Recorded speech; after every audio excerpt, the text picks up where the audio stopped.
53 years में, लेकिन कहने को तो है कि नई पीढ़ी को जोड़ने की जो एक विश्वास लेकर के राहुल गांधी पिछले वर्षों से लगातार कोई कोशिश कर रहे हैं। भारत जोड़ो यात्रा के बाद अब एक उनकी नई यात्रा शुरू होगी, भारत दोजो यात्रा।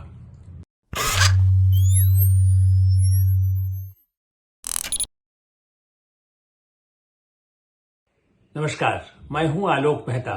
एडिटर्स आई में आपका स्वागत है। हमारा अनुरोध है कि आप एडिटर्स आई देखें, लाइक करें, सब्सक्राइब करें, अपने मित्रों को, ग्रुप्स को फॉरवर्ड करें, ताकि अधिकाधिक दर्शकों तक, मित्रों को हमारी बात पहुंच सके। कुछ नई बात, कुछ पुरानी बात, कुछ आपकी बात, कुछ हमारी बात, और आपकी जो राय हो उससे भी हमें अवश्य अवगत कराएं। यही हमें एक नई ऊर्जा देगा।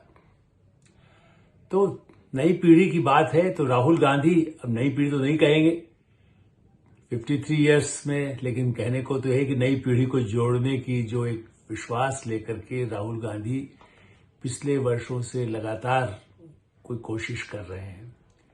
राजनीति में जैसे उछल कूद होती है, कभी अध्यक्ष बने, कभी उपाध्यक्ष बने, कभी नहीं बने, कभी सांसद बने, कभी चुनाव लड़े, और अब इस बार प्रतिपक्ष के नेता हैं और उनको बताया गया है कि उन्होंने भारत जोड़ो यात्रा की, इसलिए अब वो बड़ी सफल हुई और इसलिए चुनाव में उनको पहले के मुकाबले में उनकी पार्टी को अधिक सफलता मिल सकती है। 100 तो नहीं पार कर सके, लेकिन फिर भी उनका एक विश्वास जागा है। तो अब यात्रा के, भारत जोड़ो यात्रा के बाद अब एक उनकी नई यात्रा शुरू होगी, भारत दोजो यात्रा। ये कोई हम सनसनीखेज बात मैं अपनी तरफ से नहीं बता रहा हूं। ये खुद उन्होंने नेशनल स्पोर्ट्स डे के अवसर पर अपना ही जो उनका ट्विटर अकाउंट है उस पर जारी किया, जिसमें कहा गया कि भाई वो अब ये यात्रा जल्द शुरू होने वाली है। वैसे तो अभी जो हमारी सूचना है, सितंबर में शुरुआत में ही वो तो अमेरिका जाने वाले हैं। वहां क्या ज्ञान लेंगे, क्या ज्ञान देंगे, ये देखेंगे हम लोग।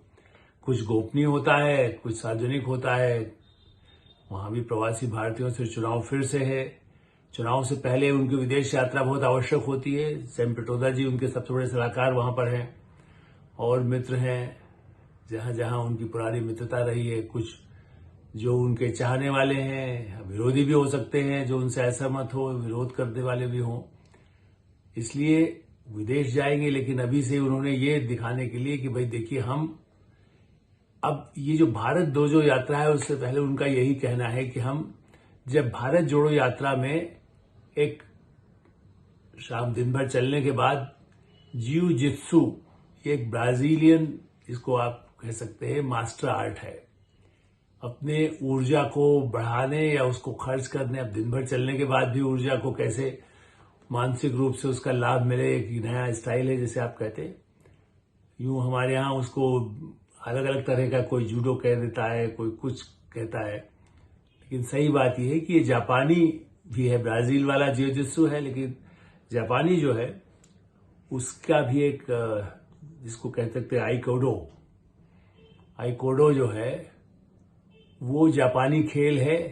और खेल क्या है, मतलब उसमें शरीर के एक दूसरे को थोड़ा धक्का पुश करना, उसके साथ मतलब जैसे बॉक्सिंग का ही एक रूप आप समझिए। इस पर पूरा शक्ति प्रदर्शन, ऊपर बाकायदा उछल कूद वाला ही खेल है, लेकिन उसमें काफी एक दूसरे को चोट भी पहुंचने का खतरा रहता है। मैंने किसी पीटना भी है उसमें शामिल।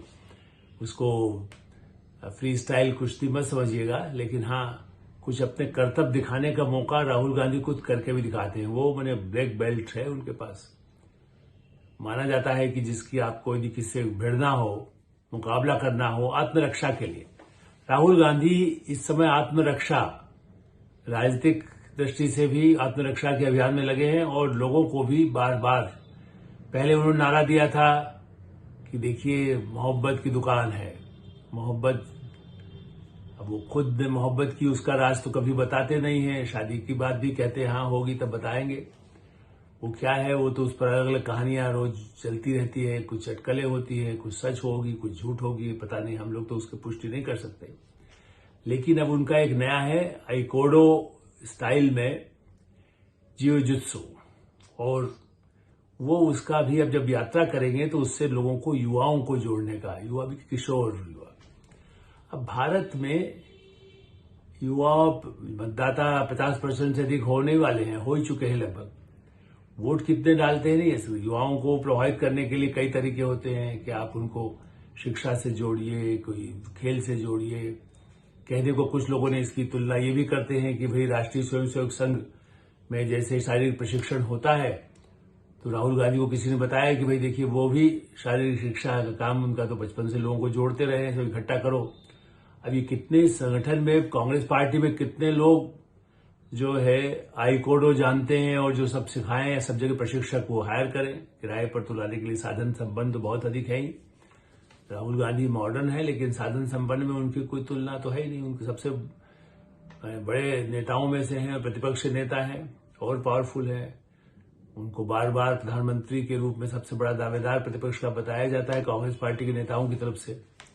अब गठबंधन के बाद वो प्रधानमंत्री कब बनेंगे ये तो भविष्य बताएगा, लेकिन फिलहाल, लेकिन इस समय हम इसकी चर्चा कर रहे हैं कि वो क्या इस तरह के खेल से जोड़ेंगे।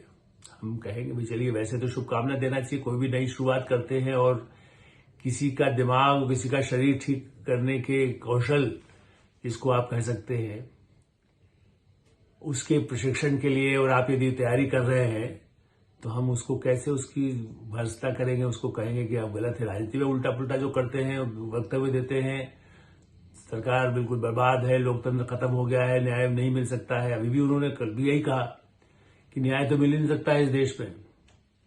पूरी न्यायपालिका के इससे बड़ी तौहीन कहीं हो ही नहीं सकती है, जहां इतने बड़े लोकतंत्र में एक प्रतिपक्ष का नेता, बाकायदा आधिकारिक रूप से प्रतिपक्ष नेता के रूप में जो लोकसभा में है, वो कहता है कि यहां तो न्याय मिल नहीं सकता है, आज की स्थितियां तो ऐसी हैं। तो इसका मतलब दुनिया के देशों में, अभी अमेरिका जाके भी यही कहेंगे, ब्रिटेन में पहले कहते ही रहे हैं।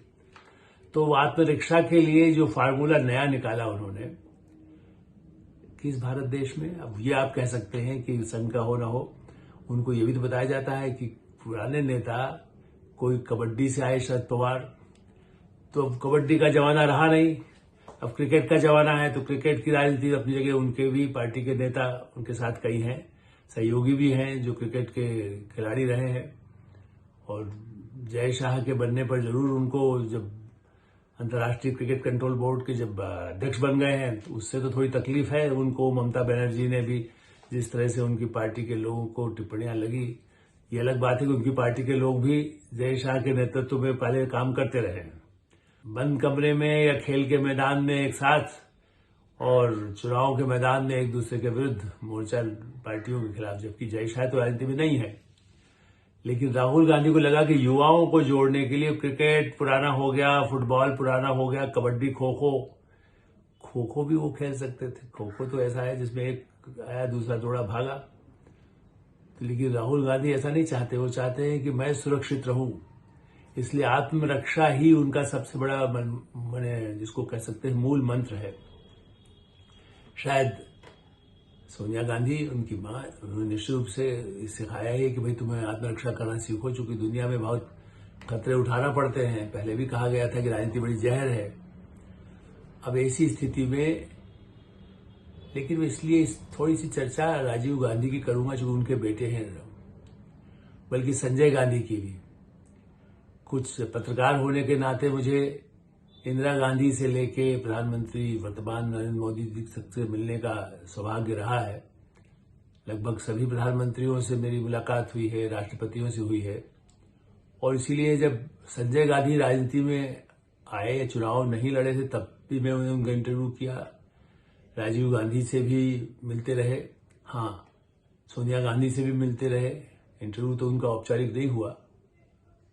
अटल बिहारी वाजपेयी हों, कुशाभाऊ ठाकरे हों, लालकृष्ण आडवाणी जी हों, नानाजी देशमुख हों, ऐसे लंबी है जिसको कह सकते हैं कि कौन ऐसे देश के प्रमुख नेता रहे जिनसे नहीं मुलाकात हुई। कुछ उनकी रुचियों के बारे में भी अटल जी को दिखाने का शौक है कि सिनेमा देखने का, लाल आडवाणी जी को सिनेमा का शौक। और उसमें लेकिन कुछ चीजें ऐसी थी जो व्यक्तिगत रही और कुछ ऐसी है जो सार्वजनिक थी।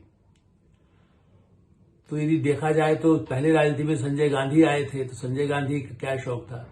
संजय गांधी को जो मोटर, उन्होंने मारुति कार का एक, तो उनको मोटर का और एविएशन का, इसलिए विमान दुर्घटना में जो फ्लाइंग क्लब का जो विमान था उसमें सीखते का प्रशिक्षण वाला जो विमान होता है उसमें दुर्घटनाग्रस्त हो गए थे, लेकिन उनको वो शौक था और फोटोग्राफी का और ट्रेकिंग का भी उन्हें शौक था। लेकिन उसको उन्होंने अपने यूथ कांग्रेस के अभियान में तो उन्होंने राजनीति में करने के लिए अमेठी को बाकायदा, जब उन्होंने क्या, उनके साथियों ने जो यूथ कांग्रेस में उस समय थे, महेश जोशी जैसे नेता, यूथ कांग्रेस के महासचिव वगैरह, तो उन्होंने बाकायदा श्रमदान, चूंकि गांधी का जो कहना चाहिए कि उस जो असर महात्मा गांधी का भारत के कई युवाओं को, नेताओं को भी रहा, कांग्रेस के या पार्टी को भी, ऐसा नहीं कि भारतीय जनता पार्टी या सोशलिस्ट पार्टी के नेता कोई महात्मा गांधी के विचारों से असहमत या उनके आदर्शों को नहीं चलना चाहते थे, तब भी और आज भी कई हैं। तो ऐसी स्थिति में वो जो अमेठी का निर्माण, सड़क का निर्माण का, तो वो था श्रमदान करके सड़क बनाने का।